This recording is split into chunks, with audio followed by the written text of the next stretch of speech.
Captain व्योम, चिंता की कोई बात नहीं, सब ठीक है। डॉक्टर जैन, तुम्हें किसने कहा कि मुझे किसी बात की चिंता है? किसी ने नहीं। तो आपने कैसे मान लिया कि मुझे कोई चिंता है? मैं मानती नहीं, जानती हूँ कि आपको चिंता है। अभी अभी जब आप जागे तब आपकी दिल की धड़कन इतनी तेज हो गई थी कि मेरे दिल की धड़कन के बारे में वहां बैठे बैठे आपको कैसे पता चला? यहीं बैठे बैठे मुझे ये भी पता चला कि आप एक सपना देख रहे थे और इसी वजह से आप पसीने से लथपथ जाग उठे। किसके कहने पर मेरे बारे में ये सारी जानकारी जमा की जा रही है? किसी के कहने पे नहीं, ये मेरा फर्ज है। लगता है मुझे वही आकर आपको समझाना पड़ेगा कि आपका फर्ज क्या है और मेरा निजी मामला क्या है।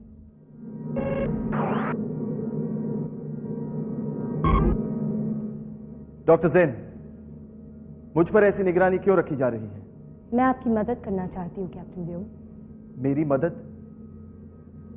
मुझे याद नहीं कि मैंने कभी किसी से मदद मांगी हो। ये बात तो मैं अच्छी तरह समझती हूँ कैप्टन व्योम कि आप जैसा आदमी दूसरों की मदद करने से डरता नहीं, लेकिन अपने लिए मदद मांगने के विचार से ही कांप उठता है।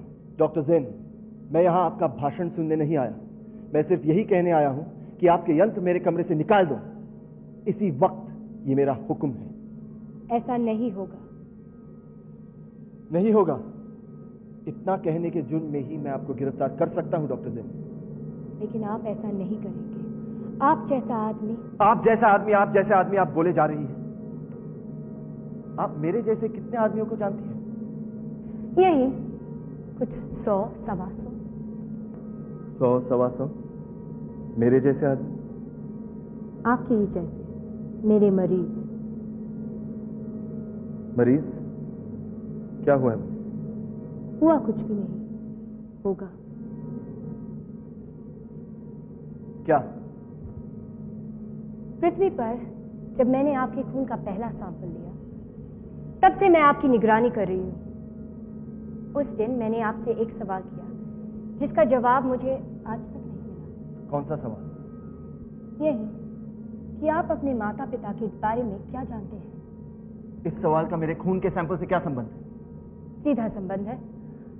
आपके खून की जांच से ये जाहिर है कि आप सिर्फ मानव ही नहीं, कुछ और भी है। क्या मतलब? आपके माता पिता में से एक मानव नहीं है। ये बात की जानकारी मदर कंप्यूटर के रिकॉर्ड्स में नहीं है।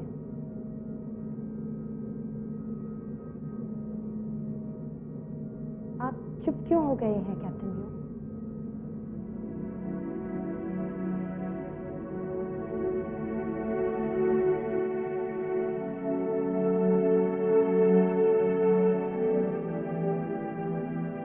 मैं कौन हूं?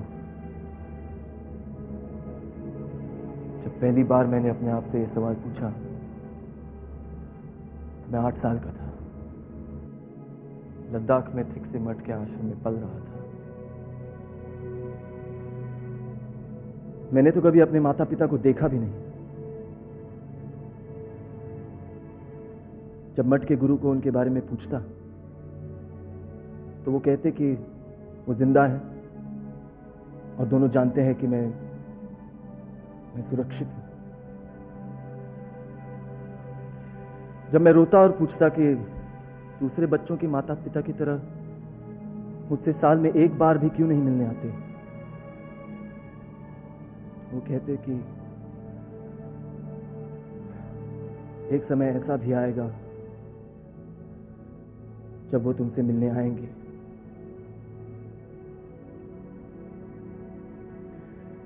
लेकिन आज तक मुझसे कोई नहीं मिलने आया।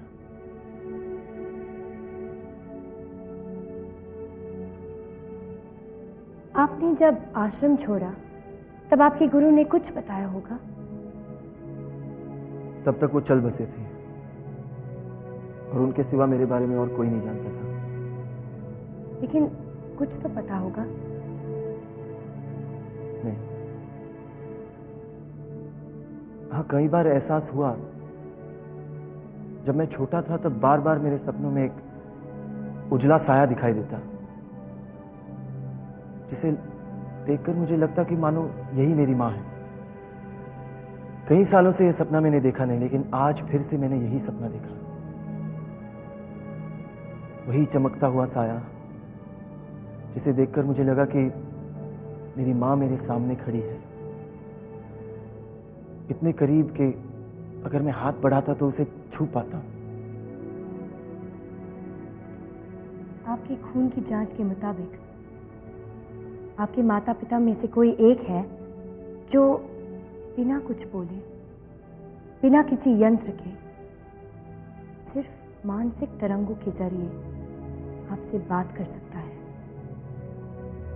आपने सपना नहीं देखा कैप्टन व्योम, आपसे कोई बात करना चाहता था। मेरी माँ मुझसे, यही मेरा मानना है, लेकिन मैं जानना चाहती हूँ, इसीलिए मैं आप पर कड़ी निगरानी रखती हूँ। डॉक्टर जैन, आपका कहना है कि मेरी माँ मानव नहीं है, लेकिन जो सपनों में आती है वो तो मानव है। अगर आप मेरी मदद करेंगे तो अगली बार जब वो सपना आएगा तब आप अपनी माँ से बात कर पाएंगे।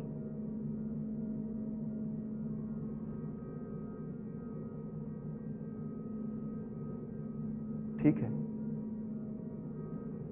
तो आपको आपके यंत्र मेरे कमरे से हटाने की जरूरत नहीं। Thank you captain Vyom. Doctor Jain, क्या मानसिक तरंग को पहचानने के लिए कोई यंत्र नहीं है? ये तो इंजीनियर फुलर से पूछना पड़ेगा। Mister Fuller. जी कैप्टन। मुझे एक ऐसा यंत्र चाहिए जो आयो जेल से फरार हुए हर मुजरिम के मानसिक तरंग को पहचान सके। यस कैप्टन, बन जाएगा। Thank you.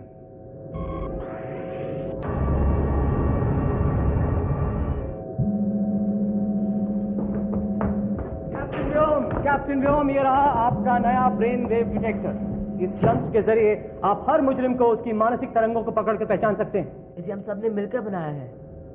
इतनी जल्दी? डॉक्टर जैन ने इसका brain wave detection system design किया है और लेफ्टिनेंट माया ने इसमें हर मुजरिम की मानसिक तरंगों का डेटा भर दिया है। इसका सर्किट मैंने बनाया है और प्रोग्रामिंग मैंने किया है। 10 लाख किलोमीटर की रेंज में आने वाले किसी भी मुजरिम को आप इस यंत्र के जरिए पकड़ सकते हैं। लेकिन एक बात की कमी रह गई कैप्टन व्योम। क्या? हमारे पास जेनॉन गैस नहीं है।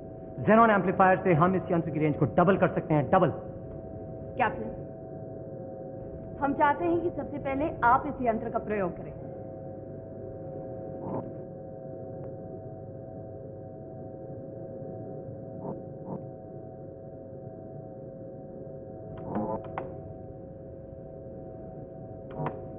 ये तो कुछ भी नहीं करता।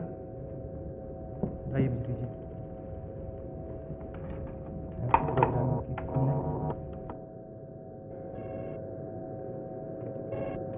कैप्टन व्योम, पृथ्वी से विश्व प्रमुख का संदेश। कैप्टन व्योम, तेजा की गिरफ्तारी को पूरे 12 घंटे हो गए। बाकी मुजरिमों का कुछ पता चला? जी नहीं, लेकिन कोशिश जारी है।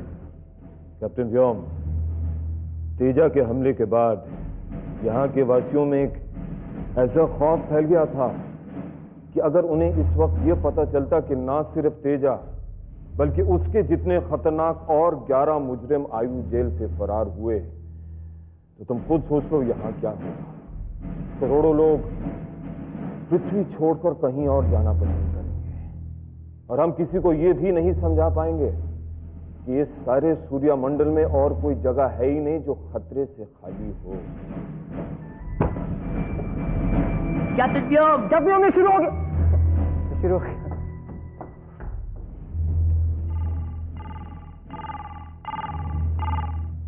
विश्व प्रमुख महोदय, अभी अभी एक और मुजरिम का पता चला है, शुक्र ग्रह पर।